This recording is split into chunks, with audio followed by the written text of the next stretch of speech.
an alpha particle and a deuteron enter a region of magnetic field which is perpendicular to their velocity, if both have the same initial kinetic energy, then find the ratio of their radii of curvature of the path they trace. Now, we first decode what an alpha particle and deuteron is. The alpha particle is a helium nucleus, so it has a mass of 4, since there are 4 nuclides, 2 neutrons and 2 protons, so mass of 4 AMU, and its charge, since there are 2 protons, is plus 2e. For a deuteron is a deuterium nucleus. So a deuterium is an isotope of hydrogen. It has 1 proton and 1 neutron. So the mass in this case is equal to 2 AMU, and the charge on this, since there is only 1 proton, is just plus E.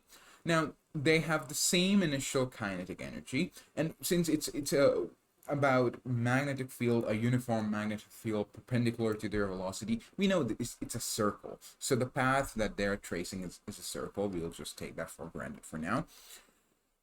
Since they're entering the field with the same kinetic energy, we can write 1/2 the mass of an alpha particle times the velocity with which it's entering squared is equal to 1/2 times the mass of the deuterium particle times the square of the velocity with which it's entering. Let's cancel the halves first, and we can write m alpha over m deuterium is equal to Vd upon V alpha squared.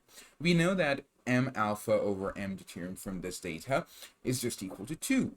So we can write that the velocity of the deuterium is equal to square root of 2 times the velocity of the alpha particle. Now let's come to when it has entered the field. Now it traces a circle. So the circle, let's say it has a radius of r. That's the radii of curvature everywhere, the radius of curvature everywhere for a single particle.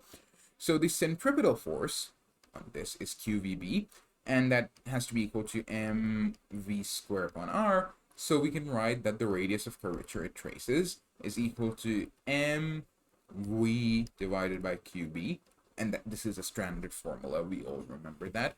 But now, if you need to find the ratio, let's just write r alpha over r deuterium. So this will be equal to m alpha times the velocity which it entered v alpha divided by q on the alpha. Let me just write 2 right here. B just remains the same, and B is a magnetic field. We don't know about it. It's given that it's a uniform magnetic field. And for the D part, since it's being divided, we write it here.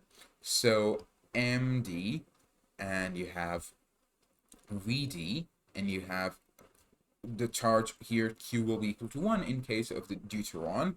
So 1 times B. Let's cancel the B out. And now M alpha over MD, we already saw that is just equal to 2. So this will be equal to 2, and then these two will get cancelled out. Now V alpha over VD, that is equal to 1 over root 2. And if the ratio was opposite, if it would have asked the ratio of the deuterium to the alpha, it would have been equal to root 2.